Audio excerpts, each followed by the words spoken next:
بسم الله الرحمن الرحيم. الحمد لله رب العالمين والصلاة والسلام على رسوله النبي الكريم محمد وعلى آله وصحبه أجمعين ومن تبعهم بإحسان ودعا بدعوتهم إلى يوم الدين. أما بعد، فقال الله سبحانه وتعالى: فأعوذ بالله من الشيطان الرجيم. بسم الله الرحمن الرحيم. يومئذ يصدر الناس أشتاتا ليروا أعمالهم فمن يعمل مثقال ذرة خيرا يره ومن يعمل مثقال ذرة شرا يره. صدق اللہ العظیم.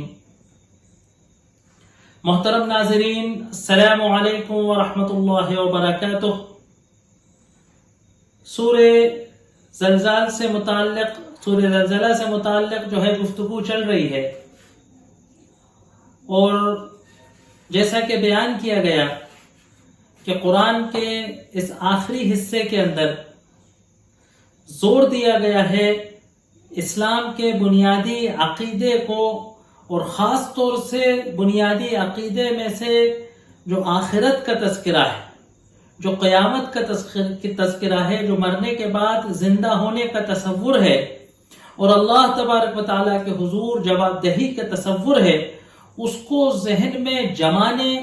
پیوست کرنے اور انسان کے دل و دماغ میں فیٹ کر دینے، جمع دینے کے عقیدے کے تعلق سے ان صورتوں میں گفتگو کی گئی. چنانچہ یہاں گفتگو قیامت کے تعلق سے شروع ہو رہی ہے، اور سورہ زلزلہ، سورہ عادیات، سورہ قاریعہ، سورہ تکاثر، ترتیب سے یہ صورتیں جو ہیں وہ آخرت کے مختلف مناظر میں، قبر کے تعلق سے، فلسفہ حیات کے تعلق سے، اور فلسفہ مجازات جو اللہ تبارک و تعالیٰ بدلہ دے گا قیامت کے دن دنیا کے اعمال کا اچھا اور برا، اس کے تعلق سے ان صورتوں میں گفتگو چل رہی. سورہ اذا زلزلت کے تعلق سے بات ہوئی تھی کہ مکی صورت ہے، اور جو قیامت کا تصور ہے، جو روز آخرت کا تصور ہے، وہ دو حصوں پر مبنی ہے. ایک اس کا آغاز کہ جس وقت قیامت برپا ہوگی اور یہ نظام کائنات ختم ہو جائے، اسی کو اذا زلزلت الارض زلزالہا کہا گیا، القارعۃ ما القارعہ کہا گیا. اور دوسرا حصہ وہ کہ جب اسرائیل علیہ السلام دوسرا سور پھونکیں گے اور تمام انسان جو زمین میں مدتوں سے، سالوں سے، صدیوں سے دفن ہیں، گڑے ہوئے ہیں، وہ واپس زندہ ہو کر اپنے آماج گاہوں سے نکل کر میدان حشر کی طرف جائیں گے، اور پھر یوم آخرت کا وہ دوسرا جز شروع ہوگا کہ جو آخرت کا آغاز ہے. تو دنیا کا آخری دن، اس دنیا کا آخری دن اور آخرت کی دنیا کا پہلا دن، یہ قیامت کا دن ہے، آخرت کا دن ہے. اسی تعلق سے پھر اس کے نام الگ الگ ہیں، اس کے متعدد نام ہیں، اس کی متعدد حالات کے اعتبار سے، اس کے متعدد صفات کے اعتبار سے، اس کے متعدد منظرناموں کے اعتبار سے اس کے متعدد نام ہیں. تو سورہ زلزلہ میں دونوں پہلوؤں کا تذکرہ ہے. پہلے آغاز سورت میں جیسا کہ بیان کیا گیا تھا، کائنات کے ختم ہونے، اس زمین کے نظام کے دھرم بھرم ہونے کا تذکرہ ہے. اذا زلزلت الارض زلزالہا، کہ زمین کا وہ زلزلہ، وہ جھٹکا، کہ جو زمین کا اختتام ہوگا. آج جو زمین پر زلزلے آتے ہیں تو محدود علاقوں میں آتے ہیں، ایریوں میں آتے ہیں، کوئی شہر، متعدد شہر، صوبے، ملک، چند ممالک اس کی زد میں آتے ہیں. لیکن قیامت کا جو زلزلہ ہے وہ زلزلہ ہے، ان زلزلۃ الساعۃ شیء عظیم، زبردست، پوری زمین کو زلزلہ ہے تو بڑا خطرناک زلزلہ ہوگا، نظام کائنات کو دھرم بھرم کر دے. مختلف صورتوں کے اندر، مختلف قرآن کی آیات کے اندر، مختلف قیامت کے منظر کشیوں کے اندر اس سیاق و سواق سے، اور اس وقت جو سامعین کو وہاں جو تصویر سامعین کے ذہن نشین کرانی ہے، اس کے اعتبار سے قیامت کے مختلف مناظر آتے رہتے ہیں. آسمانوں کے پھٹنے کا تذکرہ ہے، پہاڑوں کے ذرہ ذرہ ہو جانے کا تذکرہ ہے، چٹانوں کے چور چور ہو جانے کا تذکرہ ہے، زمین کے پھٹنے کا تذکرہ ہے، سمندروں کے پانی کے ختم ہو جانے کا تذکرہ ہے، سمندروں کے آگ کے شعلوں میں بدل جانے کا تذکرہ ہے، مختلف قسم کے منظر قرآن کے اندر کھینچے گئے ہیں، اور خاص طور سے قرآن کے اس آخری حصے میں، قرآن کی آخری منزل میں، اور قرآن کے اس آخری پارے میں، اور اس آخری پارے کے بھی آخری حصے کے اندر، چھوٹی چھوٹی صورتوں کے اندر، چھوٹی چھوٹی آیات کے اندر، چھوٹے چھوٹے فقروں کے اندر، جس کو کہتا نا کہ گونج، ترک، ہتھوڑے کی مار، کہ اس کی گونج ہمارے دل و دماغ کے اندر، ہمارے ذہن کے اندر گونج جو ہے اس کے معانی بن کر گونجتی ہے۔ پھر کہا کہ اخرجت الارض اثقالها، زمین اپنے بوجھ کو باہر نکال پھینکے گی۔ زمین کے اندر جتنی دولت ہے، جتنا سونا ہے، جتنی چاندی ہے، جتنا کوئلہ ہے، جتنا پیٹرول ہے، جتنی گیس ہے، اور جو کچھ ہیرے و جواہرات ہیں، بے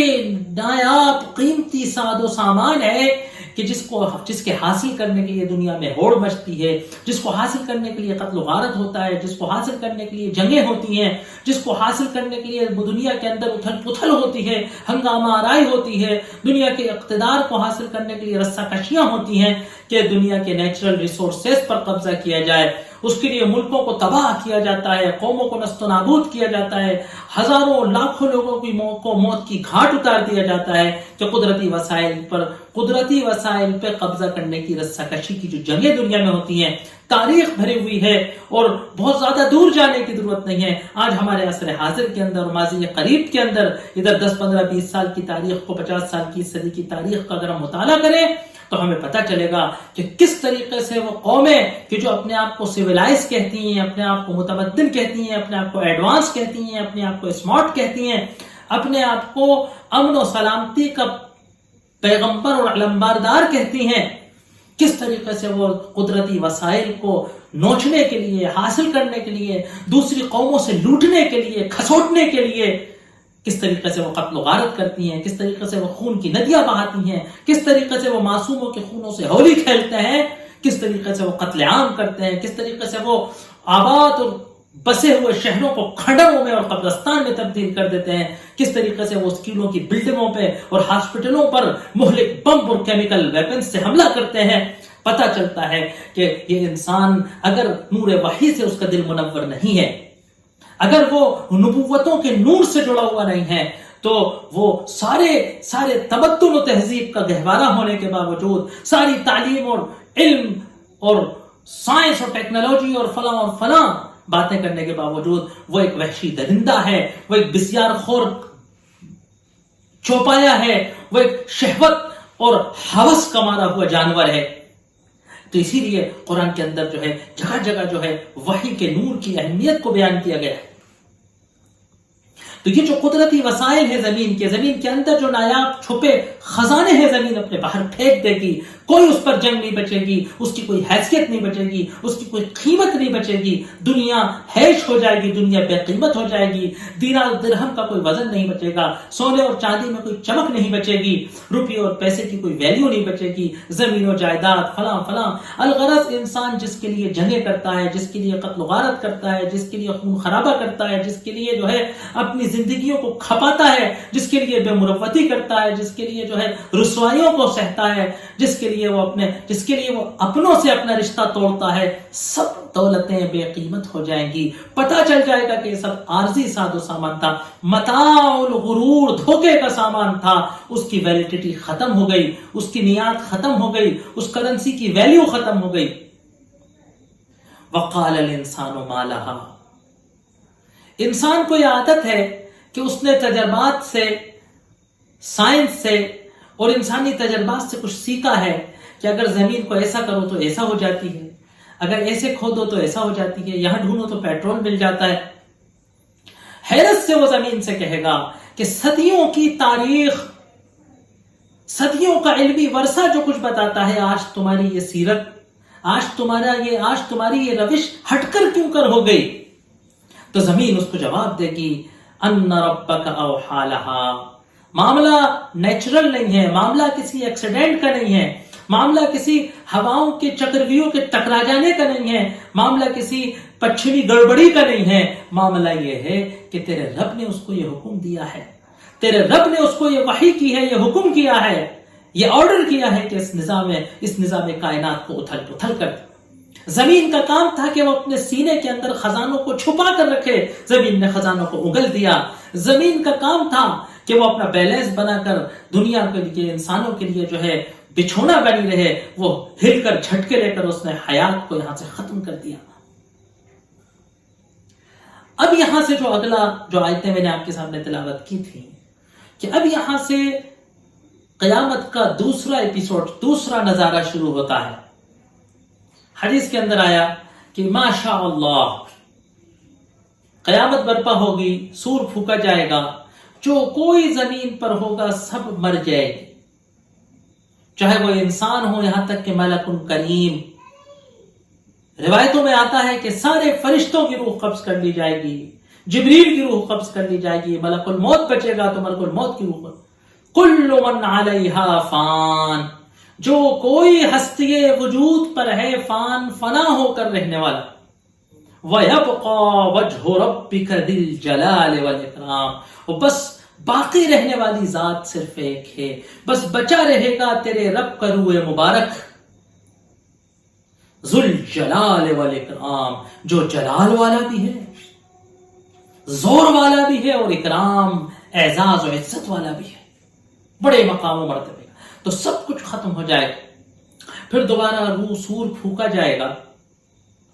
اور جو کوئی دنیا کے اندر پیدا ہوا تھا آج تک، اور وہ کسی بھی صورت میں، جیسا کہ میں نے بیان کیا تھا کہ وہ زمین ہی کے اندر چلا گیا ہے، چاہے وہ اس زمین کے سینے میں دفن کیا گیا ہو، چاہے اس کو جلا کر اس کی راکھ کو ہوا اور ندیوں میں بہا دیا گیا ہو، چاہے وہ کسی بارود کے دھماکے میں ذرہ ذرہ ہو کر بکھر گیا ہو، چاہے وہ مگرمچھ نے نگل لیا ہو، چاہے کسی جنگلی درندے نے چیر پھاڑ کر اس کو اپنا لقمہ بنا لیا ہو، بہرحال کسی نہ کسی طریقے سے جو فوڈ ریسائیکل کا ایک چھوٹا سا پروسیس بچوں کو پڑھایا جاتا ہے اسکول میں، اس ریسائیکلنگ کے فلسفے کو اگر دیکھا جائے تو جو کچھ زمین میں ہے وہ نکلتا ہے، باہر آتا ہے، اور جو کچھ زمین کے اوپر ہے وہ فنا ہو کر زمین میں مل جاتا ہے، مٹی میں مل جاتا ہے۔ عجیب بات ہے، جو کچھ انسان نے آج تک کھایا ہے، استعمال کیا ہے، وہ اسی زمین سے نکلا ہے، اور جو کچھ انسان نے فضلہ ویسٹیج گرایا ہے وہ اسی زمین میں، پانی میں، اسی ندی میں گیا ہے۔ لیکن یہ زمین نہ بڑی ہوتی ہے نہ چھوٹی ہوتی ہے، نہ اس کا وزن کم ہوتا ہے نہ زیادہ ہوتا ہے۔ اللہ نے کہا وَقَدَّرَ فِيهَا رِزْقَهَا، روز اول سے لے کر قیامت تک جو کچھ انسان کھاتا ہے، پیتا ہے، مکانات بناتا ہے، تعمیر کرتا ہے، جو کچھ حاصل کرتا ہے اسی زمین میں سے حاصل کرتا ہے۔ اللہ نے قیامت تک کا رزق، قیامت تک کا بندوبست اسی زمین کے اندر مقدر فرمایا ہے، وہ الگ الگ پہلوؤں سے، الگ الگ طریقوں سے اس میں سے وہ نکلتا رہتا ہے۔ تو یقول تو یصدر الناس، دوسرا سور پھونکا جائے گا تو اس زمین سے لوگ نکل کر باہر آئیں گے۔ صدر یصدر، اب یہ آخر کی 3 آیتیں اسی بات کو بیان کی۔ دوسرا پہلو یہ ہے کہ زمین میں سے لوگ نکل کر باہر آئیں گے۔ یصدر الناس اشتاتا، صدر یصدر، صدور اور ورود، یہ 2 لفظ ہیں عربی کے۔ یہ لفظ بنا ہے اصل میں پرانے زمانے میں، جہاں عربی زبان ڈیولپ ہوئی ہے ریگستان، عرب کے ریگستان میں، تو خانہ بدوش قبیلے ہوتے تھے، اور ہر قبیلہ آباد ہوتا تھا کسی کنویں یا چشمے یا پانی کے سورس کے پاس۔ تو لوگ مختلف قبیلے یا مختلف قبیلے کے جو شاخیں ہوتی تھیں وہ پانی پر آتی تھیں، ورد یرد ورودن، آنا، تو وہ پانی پر آتے تھے اپنے چوپایوں کو لے کر، اپنے ڈھور کو لے کر، اپنے برتن لے کر، اور وہ گھاٹ پر سے پانی بھر کر روانہ ہوتے تھے۔ تو صدر کہتے تھے کوچ کر، تو صدور کہتے ہیں کسی جگہ پر جمع ہو کر واپس وہاں سے نکل جانے کو، روانگی کو۔ ورود کہتے ہیں آمد کو، اور صدور کہتے ہیں جاوت کو۔ یصدر الناس، تمام لوگ مرتے رہے، کوئی آج مرا، کوئی کل مرا، کوئی 10 سال بعد مرا، کوئی 100 سال بعد مرا، کوئی 1000 سال بعد مرا، کوئی 10,000 سال پہلے مرا۔ سب اسی زمین کے اندر جمع ہوتے رہے، اکٹھے ہوتے رہے، اور کس قدر اکٹھے ہوئے کہ روایتوں میں آتا ہے کہ ایک ایک قبر سے 70 مردے نکل کر باہر آئیں گے. اور یہ تعداد کوئی بیان کرنا مقصد نہیں ہے، کثرت کو دل میں بیان کرنا مقصد ہے، عدد بیان کرنا مقصد نہیں ہے. حدیث کے اندر ذہن کے اندر زمین میں دفن ہونے والوں کی کثرت بیان کرنا مقصد ہے. اور یہ تو ہم مشاہدہ کرتے ہیں کہ اسی قبرستان میں روزانہ لوگ دفن کیے جاتے ہیں. ہم خود اپنے آپ مشاہدہ کرتے ہیں کہ ایک ہی قبر میں کتنے بار لوگوں کو دفن کیا جاتا ہے. تو یہ تو حدیث پریکٹیکل صادق حدیث ہے. تو یصدر الناس، لوگ اپنی آماج گاہوں سے قبروں سے نکلیں گے اور نکل کر وہ روانہ ہوں گے کدھر؟ میدان حشر کی طرف. اس تصویر کشی کو دل و دماغ میں بٹھایا گیا. اب مختلف اس کی کیفیات ہیں جو مختلف مقامات پر الگ الگ بیان کی گئی. یہاں جو بات ذہن کے اندر ڈالنا مراد ہے وہ یہ ہے کہ اشتات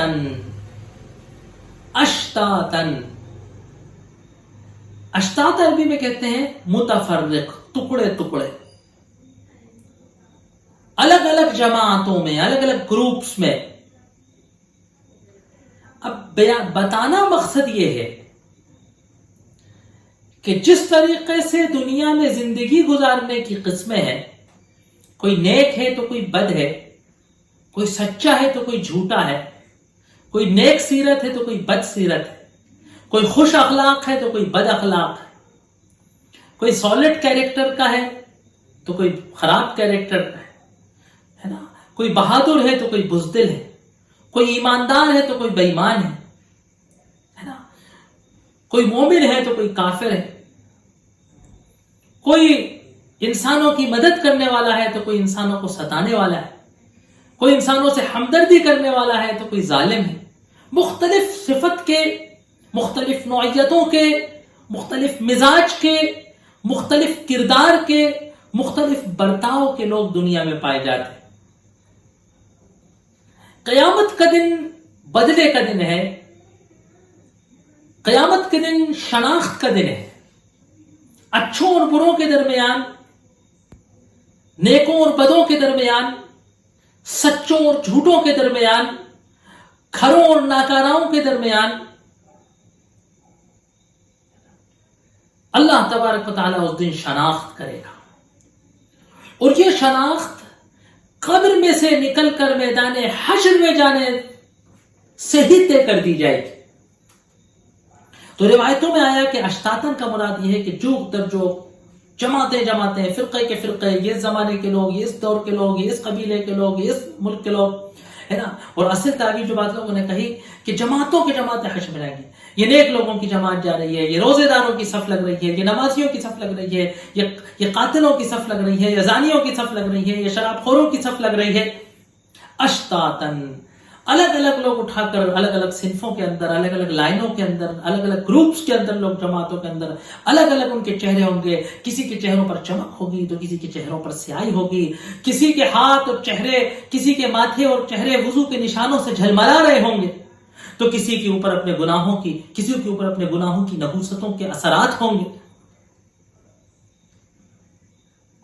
کوئی کسی مقامات پہ ہوگا، کوئی کسی مقامات کیفیتوں میں ہوگا، ہے نا. کیوں؟ کہ جوخ در جوخ و جماعتوں میں اور صف بندیوں کا کیا کام ہے؟ کہا لِيُرَوْا أَعْمَالَهُمْ، تاکہ وہ اپنے اعمال کو دیکھ لیں. لِيُرَوْا أَعْمَالَهُمْ، تاکہ ان کے اعمال دکھائی دیں. اس وقت نہ انسان کا رتبہ کام آئے گا، نہ انسان کا مقام و مرتبہ کام آئے گا، نہ انسان کا عہدہ کام آئے گا،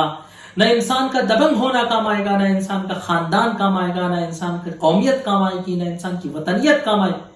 نہ انسان کا علم کام آئے گا، نہ انسان کی سائنس کام آئے گی، نہ انسان کی دولت کام آئے گی، نہ اس کا مقام و مرتبہ کام آئے گا، نہ اس کا عہدہ.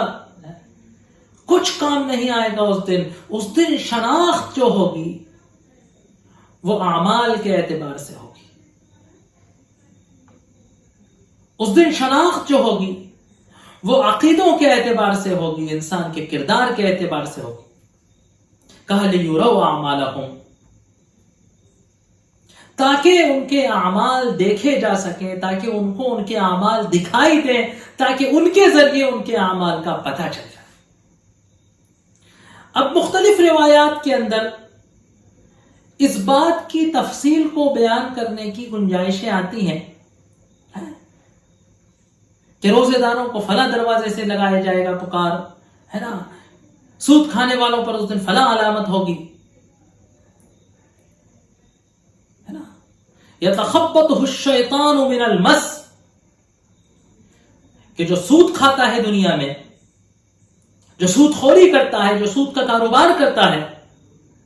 وہ قبر میں سے اٹھے گا تو یتخبطہ الشیطان من المس، پاگلوں کی طرح اٹھے گا، خبط الحواس اٹھے گا، دیوانوں جیسا اٹھے گا، ہے نا، تو لیروا اعمالہم، تاکہ ان کے اعمال دکھائی دیے جائیں، ان کے اعمال کے اعتبار سے ان کی شناخت کی جا سکے۔ اب یہاں ایک بہت زبردست عقیدے کو پیوست کیا گیا ہے، اور اگر یوں کہا جائے کہ پوری سورت کا اگر ایک میسج ہمارے دل و دماغ کے اندر چلا جائے، عام طور سے کہا جاتا ہے کہ کسی جلسے کے اندر سے، کسی دینی مجلس کے اندر سے اگر ہم آخری ایک لفظ لے کر اپنے گھر چلے جائیں، ہم لوگ جلسوں میں شریک ہوتے ہیں، وعظوں میں شریک ہوتے ہیں، درس قرآن میں شریک ہوتے ہیں، اگر ہم ایک لفظ اپنے ساتھ گھر لے جائیں تو یوں سب، اگر وہ لفظ ہم واقعی اگر ہم اس کو اپنے اوپر اوڑھ لیں، ہمارے دل کو اگر وہ چھو لے، تو ایک لفظ کافی ہے ہماری زندگی کو بدل دینے کی، ایک لفظ کافی ہے انسان کی سوچ کو، انسان کے عقیدے کو، انسان کی زندگی کے مقصد کو بدل دینے کے لیے ایک لفظ کافی۔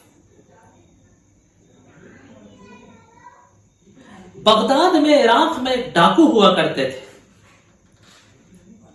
اور دنیا کی کوئی، اس زمانے کی کوئی فوج،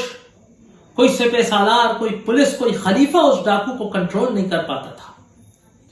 وہ مختلف قافلوں کو لوٹتے تھے، مختلف مسافروں کو، وہ تجارتی قافلوں کو لوٹا کرتے تھے،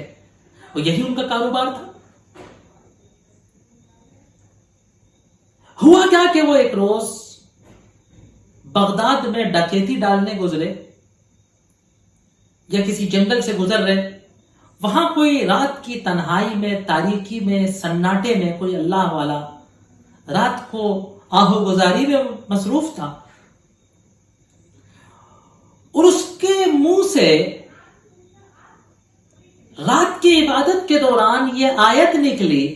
أَلَمْ يَعْنَ لِلَّذِينَ آمَنُوا أَن تَخْشَعَ قُلُوبُهُمْ لِذِكْرِ اللَّهِ، کیا نہیں آیا کہ اب بھی وہ وقت نہیں آیا کہ ایمان والوں کا دل اللہ کے ذکر سے تھرا جائے، خشیت میں آ جائے۔ بس یہ جملہ تھا، بس یہ جملہ تھا کہ اس ڈاکو کی زندگی بدل گئی، اور وہ اللہ کے اولیاء میں سے ایک اولیاء اللہ بن گیا، ایک بڑا عالم بن گیا، آج اس کی کتابیں پڑھی جاتی ہیں، آج اس کے مقالے، آج اس کے اقوال نقل کیے جاتے ہیں، ہزاروں، سینکڑوں اور ہزاروں لوگوں کے دلوں کو جو ہے ہدایت کے نور سے منور کرنے والا دل بن گیا، وہ زبان ہزاروں لوگوں کی زندگی بدلنے والی زبان بن گئی۔ ایک جملہ تھا جس نے کام کر دکھایا۔ تو ہمیشہ ہم کو اللہ سے ہدایت کی دعا مانگتے ہیں، اور ہر مجلس میں، ہر محفل میں، ہر اللہ کے ذکر سے یہ کوشش کرنا چاہیے کہ کوئی جملہ میرے دل کو چھو جائے، کوئی جملہ میرے ضمیر کو جھنجھوڑ دے، کوئی جملہ میرے اندر کے انسان کو کچوکا لگا دے، کوئی جملہ قرآن کا، واعظ کا میری غیرت کو للکار دے، بس کام بن گیا، پھر کچھ نہیں کرنا پڑے گا۔ اسی کیا معلوم کب مقبولیت کی گھڑی ہو، کیا معلوم کب اللہ تبارک و تعالیٰ کی تبدیلی کا فیصلہ ہو گیا۔ فَمَن يَعْمَلْ مِثْقَالَ ذَرَّةٍ خَيْرًا يَرَهُ وَمَن يَعْمَلْ مِثْقَالَ ذَرَّةٍ شَرًّا يَرَهُ۔ کیا بات ہے، کیا بات ہے، واقعی یہ قرآن کا وہی مقام ہے. یہ قرآن کے انہی مقاموں میں سے ہے کہ جن کے بارے میں کہتا ہوں کہ یہ محسوس کرنے کا مقام ہے, یہ فیلنگز کی چیز ہے, یہ مطالعہ کرنے کی, علم کی چیز نہیں. فَمَن يَعْمَلْ مِثْقَالَ ذَرَّةٍ خَيْرًا يَرَهُ, بس نہیں کرے گا کوئی ایک ذرے کے بمقدر, مثقال کہتے ہیں وزن کو, ایک ذرے کے بر وزن خیر کرے گا تو وہ اس کو پالے گا. وَمَن يَعْمَلْ مِثْقَالَ ذَرَّةٍ شَرًّا يَرَهُ, بس ایک ذرے کے برابر اگر بدی کرے گا تو وہ اس کو پالے گا. یہ اللہ تبارک و تعالیٰ کا نظام مجازات ہے, یہ اللہ تبارک و تعالیٰ کا آبزرویشن کا حساب ہے کہ ذرہ کیا ہے. ذرے کے دو ترجمے کیے گئے. عام ترجمہ تو رائی کے دانے کو کیا گیا, کیونکہ عام طور سے جن چیزوں کا ہم استعمال کرتے ہیں اس میں رائی کے دانے سے چھوٹی کوئی چیز نہیں. عربی زبان میں ذرہ کہتے ہیں بہت چھوٹی سی جو چینٹی ہوتی ہے, وہ چھوٹی والی جو باریک سی چینٹی ہوتی ہے اس کو ذرہ کہا ہے. اور بلکہ بعض اہل لغت کا کہنا ہے کہ بہت چھوٹی سی جو چینٹی ہوتی ہے اس کے سر کو ذرہ کہا جاتا ہے. یعنی بتانے کا مقصد یہ ہے کہ بہت چھوٹی اکائی. ظاہر کی بات ہے اس طریقے سے مائکرو نینو ٹیکنیک تو آئی نہیں تھی, تو اس زمانے میں عربی زبان میں ذرے سے زیادہ چھوٹی بتانے کے لیے کوئی بات نہیں تھی. آج بھی جو ایٹم ہے اس کو ذرہ کہا جاتا ہے, تو یعنی بہت چھوٹی چیز, بس اتنے ذرے کے بر وزن کے جس کو واقعی تولا نہیں جا سکتا. اگر کوئی بھیکی کرے گا تو پتہ چل جائے گی, بدی کرے گا تو پتہ چل جائے گی. یہ اللہ کا یہ وہ دنیا ہے کہ جس میں یہ میدان عمل ہے تمہارا کہ ایک ذرے کی اچھائی کرو گے تو ریکارڈ میں آ جائے گی, اور ایک ذرے کی برائی کرو گے تو ریکارڈ میں آ جائے گی, اور قیامت کے دن اس کا بدلہ دیا جائے گا. لوگ سمجھتے تھے, اس آیت کا شان نزول ہے کہ لوگ کہتے کہ اللہ تو بڑے بڑے گناہوں کی پکڑ کرے گا, چھوٹی چھوٹی باتوں کی اللہ کہاں تک کس کس کا ریکارڈ رکھے گا. تو کہا کہ نہیں, چھوٹی سی بات, وَمَنْ عَمِلَ مَنْ كَسَبَ سَيِّئَةً, دیکھیں عربی کا نکرہ ہے سیئۃ, ایک غلطی, جس نے کمائی ایک سیئہ, وَأَحَاطَتْ بِهِ خَطِيئَتُهُ, لیکن وہ سیئہ ایسی تھی کہ وہ خطیہ نے اس کا احاطہ کر لیا, وہ گناہ اس پر سوار ہو گیا, تو گئے کام سے. تو چھوٹے سے چھوٹے گناہ کو کم نہیں سمجھنا چاہیے, حقیر نہیں سمجھنا, اور چھوٹی سی چھوٹی اچھائی کو برا نہیں سمجھنا چاہیے. پھر سنشاتن, کہا کہ کوئی آدمی ہدیہ دیتے میں چھوٹا نہ سمجھے, ذرا سی چیز بھی ہو تو خیر کر لے. وَإِن تَلْقَىٰ أَخَاكَ بِوَجْهٍ طَلِقٍ, اللہ کے رسول کہا کہ نیکی کرنے میں چوکو مت, کر ڈالو, چھوٹی چھوٹی قطرہ قطرہ دریا بنتا ہے, یہاں تک کہ أَخَاكَ بِوَجْهٍ طَلِقٍ, اپنے بھائی سے مسکرا کر دیکھ لو, خندہ پیشانی سے کسی سے ملنا یہ بھی نیکی ہے, راستے میں سے کانٹا ہٹا دینا یہ بھی نیکی ہے. تو ایک چھوٹے سے مثقال ذرۃ, کوئی چیز ریکارڈ سے چھوٹے گی نہیں. جب یہ آیت اتری تو حضرت ابو بکر رونے لگے. اللہ رسول صلی اللہ علیہ وسلم نے فرمایا, ابو بکر کیا بات ہے؟ کہا کہ اللہ کے رسول ایک ذرہ کے برابر برائی بھی کی تو ریکارڈ میں آ جائے گی, پھر کیا ہوگا ہمارا؟ تو کہا کہ نہیں ابو بکر, پھر وہ آیت سنائی کہ نیکی کے 10 گنا ملے گی اور بدی کا 1 ملے گا. اس سلسلے میں ایک بڑی زبردست روایت آتی ہے. جیسے میں نے کہا کہ جو چیز اگر ہم اپنے گھر لیں,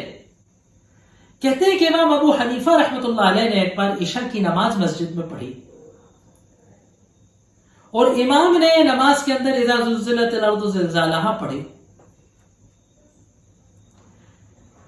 مؤذن کی روایت ہے کہ سارے لوگ مسجد میں سے نکل گئے, امام ابو حنیفہ اپنی جگہ پر جیسے کہ تیسے بیٹھے کچھ غور کرتے رہے. میں نے سوچا کہ کچھ تدبر کر رہے ہیں. میں مسجد سے نکل گیا اور چراغ میں تھوڑا سا تیل بچا تھا, وہ ٹمٹما رہا تھا, تھوڑی دیر میں چراغ بند ہو جائے گا, امام صاحب خود ہی چلے جائیں گے تو میں بند کر دوں گا. یہ سوچ کر مؤذن صاحب مسجد سے نکل گئے.